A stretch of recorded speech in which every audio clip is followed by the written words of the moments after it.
నేను సారంగపాణి ఈ రోజు వీడియోలో మీరు చూసినట్టయితే మీరు గమనించండి డ్రాగన్ ఫ్రూట్ మొక్క ఇది. ఈ డ్రాగన్ ఫ్రూట్ మొక్క నేను పెట్టి కనీసం ఒక 3 సంవత్సరాలు అవుతుందండి, 2 సంవత్సరాలు దాటుతుంది. ఇది పెట్టిన తర్వాత సంవత్సరం తర్వాత మనకు ఈ విధంగా నేను ఈ పైప్ అనేది పెట్టి దీనికి కొంతవరకు రాత్రి ట్రీ ఉంటే ఈ విధంగా కట్టిన. ఎందుకంటే దానికి బ్యాలెన్సింగ్ అనేది ఉండాలి కాబట్టి లోపల నుండి తీసే ప్రయత్నం చేసిన. ఈ పోల్ నాటి ఈ పోల్ చుట్టూ అయితే పెట్టే ప్రయత్నం చేసిన 2 మొక్కలు. కాకపోతే బ్యాళ్ళకి ఏంటంటే కింద రాళ్ళు ఉండేసరికి మనకి ఇది ఎక్కువ శాతం నీళ్ళు ఉంటే మాత్రం కుళ్ళిపోతుందండి. ఇది కంప్లీట్గా కుళ్ళిపోతుంది. అది మనకు వర్షాకాలం వచ్చిందంటే అది మొత్తం కంప్లీట్గా వాటర్ అనేది మనకు ఇనికిపోకుండా అట్లనే ఉండేసరికి ఎక్కువ శాతం కుళ్ళిపోయే అవకాశాలు ఉంది. అట్లా డ్యామేజ్ అయింది మొక్క. వీటికి మాత్రం ఏర్లు మీరు గమనించవచ్చు. మీరు గమనించినట్టయితే ఏర్లు చూడండి, వీటికి సింపుల్గా ఈ విధంగా ఉన్నాయి కదా. మనం ఈజీగా మనకు ఈ కనుపుల వరకు తీసేసి మనం పెట్టుకుంటే మాత్రం వేరే చోట ఈజీగా ఎన్నుకునే అవకాశాలు ఉంటాయి. ఇవన్నీ ఏర్లేనండి, ఇప్పుడు మనకు తెలుస్తుంది కదా. కాబట్టి ఈ ప్లేస్ నుండి మాత్రం నేను వేరే చోట పెట్టే ప్రయత్నం చేస్తాను. ఈ వర్షాకాలం కంపల్సరీ పెడితే మనకు బయట ఎన్నుకునే అవకాశాలు ఉంటాయి.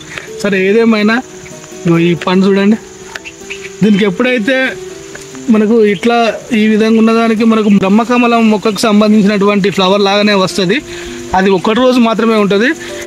ఈ పండుగ మారేసరికి ఇప్పుడు జస్ట్ ఒక 15 రోజుల వరకు ఇది ఈ విధంగా పండులాగా మారిందండి.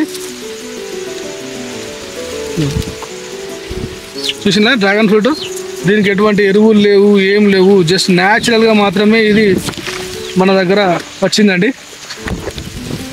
ఓకే, చూడండి, కట్ చేద్దాం ఒకసారి. ఇది ఆల్రెడీ 2-3 పండ్లు అయితే దీనికి వచ్చినాయి ఇంతకుముందు.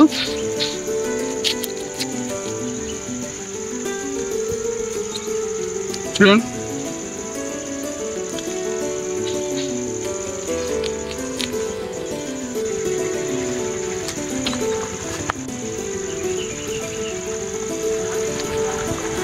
టేస్ట్ అయితే అద్భుతం అండి. ఎందుకంటే ఎప్పుడో తెంపుదాం అనుకున్నా, చూస్తూ ఉండేసరికి అసలు విపరీతమైన స్వీట్ వచ్చింది. వీటిపైన గింజలు చూడండి, నల్లగా ఉన్నాయి గింజలు ఇవి.